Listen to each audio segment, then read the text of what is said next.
Imagine a faint, totally mesmerizing green glow cutting through the darkness of 1920s America. Welcome to This Explainer. Today, we're diving into a story of profound, dramatic irony. We're talking about young women who literally painted light into the darkness, only to have it cost them absolutely everything.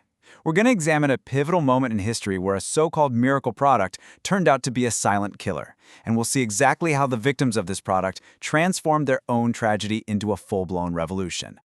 They were told it was beautiful. They were told it was safe. Just think about that for a second.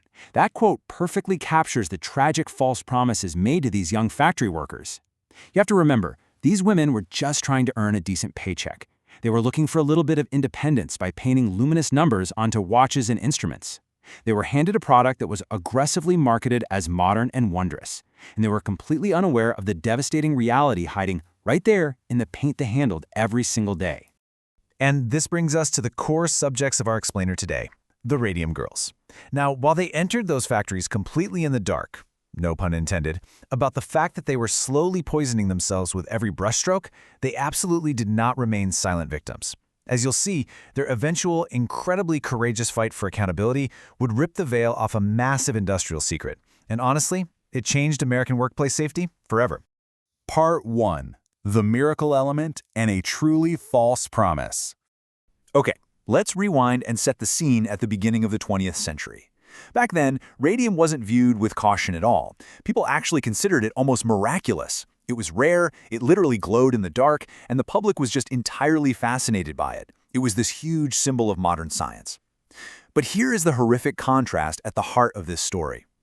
Publicly, sure, radium was sold as miraculous, modern, and totally safe, but biologically, it's highly radioactive, highly toxic, and crucially, it's bone-seeking because it chemically mimics calcium. So while the public was busy celebrating this glowing miracle, the biological reality was that it was a silent, deadly poison. Which brings us to Section 2, the Ghost Girls painting the dials. For the young women entering the dial painting factories across America in the 1920s, this wasn't about scientific breakthroughs. It was about opportunity. Factory work offered a reliable paycheck, some personal independence, and a way to support their families. They'd wear their simple dresses and aprons, sit at these long tables, and do what looked like incredibly harmless, really delicate work. But to maintain a fine point on their tiny little brushes, the women were taught a technique called lip pointing. Basically, they'd shape the brush with their lips, paint the dial, and then repeat it. Paint, point, hundreds of times a day. And with every single repetition, they were bringing radioactive material directly into their mouths and bodies. And here's what's truly wild about this. At first, the workers actually found the radium paint delightful. Because they were constantly surrounded by this glowing dust, they actually earned the nickname the Ghost Girls. They'd leave the factory at sunset totally laughing as they noticed tiny specks of luminous paint making their clothes, their hair, and even their skin appear to glow in the fading light. It was just treated as this magical, fun perk of the job. But then, things take a dark turn. Section 3. The illness begins. The unseen poisoning. So years went by with the women continuing that daily lip-pointing routine. But eventually the glowing novelty wore off, and a terrifying reality set in as the women started getting severely sick. The empty chairs in the factory just began to multiply. And the grim science behind this tragedy is fascinating, but so devastating. Like we mentioned earlier, radium behaves chemically in ways that actually trick the human body into mistaking it for calcium.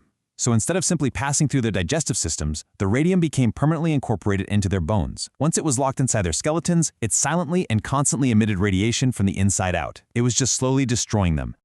Their descent was incredibly rapid and just grim. In the early 1920s, they found independence and a paycheck. By the mid-1920s, they were those cheerful, glowing ghost girls. But by the late 1920s, the incorporated radium was causing severe dental problems, tremendous unexplained pain, and these devastating injuries where their jawbones literally deteriorated. And honestly, the worst part? When they finally started asking their employers questions about their collapsing health, they hit a brick wall. They were met with stiff resistance and total denial. Section 4. Fighting for the truth, seeking accountability. Now, this right here is where the story shifts from a heartbreaking tragedy to this monumental display of empowerment. Despite facing these massive corporations with vast legal and financial resources, these young women refused to just disappear into history as quiet victims. With incredible courage, they built their case piece by piece. They actively sought out doctors who would actually listen. They contacted lawyers, and they spoke directly to newspaper reporters to make their plight public. They used their own deteriorating bodies and medical records as the gathered evidence. They weren't just asking for a payout for their pain. No, they were demanding true accountability from the companies that poisoned them. They were fighting a grueling two-front war. On one hand, you have the invisible enemy, right? The radiation slowly ravaging their bodies. But on the other hand, they were fighting a very visible enemy, a systemic corporate structure that had completely and utterly failed to protect them. Their legal battle exposed a massive flaw in society, revealing that workers could be placed in mortal danger while the catastrophic consequences were just kept hidden away for years. And finally, Section 5, their enduring legacy, illuminating the danger. Look, the tragic truth is that a lot of the Radium Girls did not live to see every change their struggle inspired. Many of them died agonizingly young, while others suffered from chronic pain and disability for the rest of their lives. But their landmark legal cases became a pivotal turning point. They literally laid the foundation for modern industrial health standards. They forced this profound question into the national conversation: how much is a worker's life actually worth? By taking their employers to court, the Radium Girls cemented the fundamental idea that companies have an absolute moral and legal responsibility to protect their workers from occupational hazards. They proved that a paycheck should never, ever come at the cost of a worker's life. Before we wrap this up, we have to remember who these women actually were outside the factory walls. They weren't just statistics, and they weren't just a cautionary tale in some medical textbook. They were young women, full of life. They were daughters, sisters, mothers, and friends. When the truth became impossible to ignore, they fought back, not just for their own justice, but to protect the countless generations of workers who had come after them. So we'll end our explainer with this really powerful thought. Their light did not go out. The Radium Girls were tragically poisoned by the very product they helped create. But through their unimaginable suffering and just relentless courage, they illuminated a danger that the world could no longer ignore. Their legacy shines incredibly bright in every single workplace safety law we rely on today. So I'll leave you with this to ponder. The next time you clock in for a safe day at work, who are the invisible voices from history you really have to thank for it?